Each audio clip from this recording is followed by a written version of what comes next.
រឿងអសោកមហារាជឥន្ទ្រីសគុតស្រគុំអាចធ្វើឲ្យមនុស្សមច្ឆាទិដ្ឋិឲ្យជ្រះថ្លាបានក្នុងរជ្ជកាលព្រះបាទពិធុសាជាព្រះវរបិតារបស់ព្រះបាទអសោកមហារាជនានគរបត្តលីបុត្រព្រះអង្គធ្លាប់រាប់អានពួកព្រានមច្ឆាទិដ្ឋិហើយតែងនិមន្តមកឲ្យឆាន់ក្នុងដំណាក់ 60000 រូបរាល់ពេលសំបីព្រះអសោកមហារាជជាព្រះរាជឱរសរាជទាយាទបានទទួលគ្រងរាជសម្បត្តិជំនួសព្រះបិតាកាលណាក៏ទ្រង់នៅតែរាប់អានព្រានតាមទំនៀមរបស់ព្រះវរបិតាឲ្យអញ្ជើញមកឆាន់ក្នុងដំណាក់អស់កាល3ឆ្នាំថ្ងៃមួយទ្រង់បានទតឃើញព្រានទាំងនោះប្រព្រឹត្តអនាចារបរិភោគអាហារពុយជន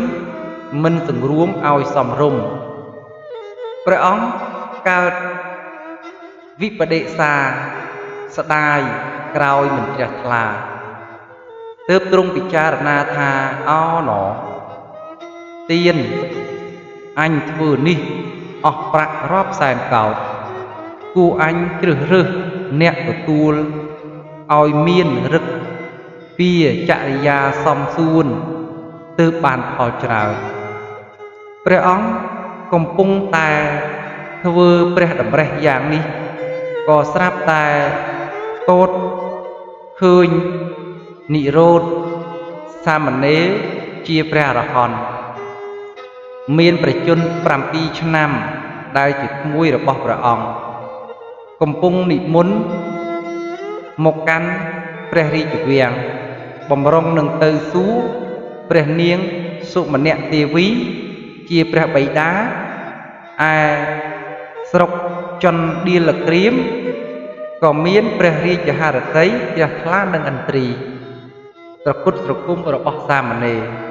ទើបទ្រង់ត្រាស់ឲ្យរាជបុរសទៅនិមន្តមកហើយទើបទ្រង់យាងចូលទៅក្នុងប្រផាប់ក្បែរបន្ទូលសួរថាលោកក្មួយដ៏ចម្រើនខ្ញុំមានសេចក្តីជ្រះថ្លានឹងឥន្ទ្រីរបស់លោកណាស់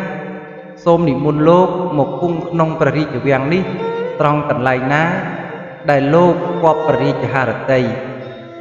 សាមណេរឮដូច្នោះក៏យកព្រះហស្ថតោងព្រះហត្ថ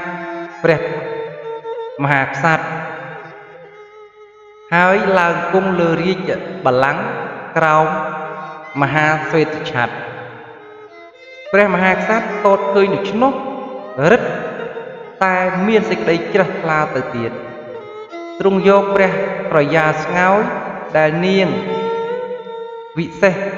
ចាត់ចែងថ្វាយព្រះអង្គប្រគេនទៅសាមណេរឆាន់ទាំងអស់លុះសាមណេរឆាន់ស្កប់ស្កល់ហើយទ្រង់និមន្តឲ្យសម្ដែងធម៌ឯសាមណេរមានបំណងនឹងឲ្យមហាក្សត្រកើតសេចក្តីជ្រះថ្លាលើសលប់ក៏សម្ដែងគាថាជាពុទ្ធសុភាសិតថាអបមាតោអមទាំងបទាំងអបមាតោមជ្ជុណោបទាំងអបមាតាអ្នកមិយន្តិយេមមត្តា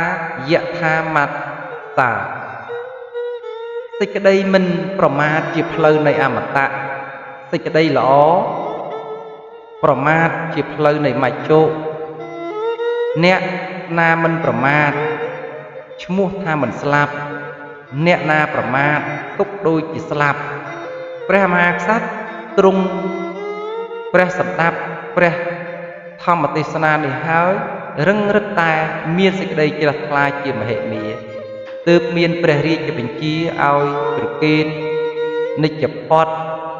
8សម្រាប់ដល់និក្រូធសាមណេររៀងរាល់ថ្ងៃតអំពីនេះទៅទ្រង់មានសេចក្តីជ្រះថ្លាចំពោះព្រះពុទ្ធសាសនាខ្លាំងឡើងជាលំដាប់ ដរាបដល់និមន្តព្រះសង្ឃ60000មកឆាន់ក្នុងសំណាក់រាល់ថ្ងៃហាមគាត់មិនអោយព្រានមកឆាន់ឡើយ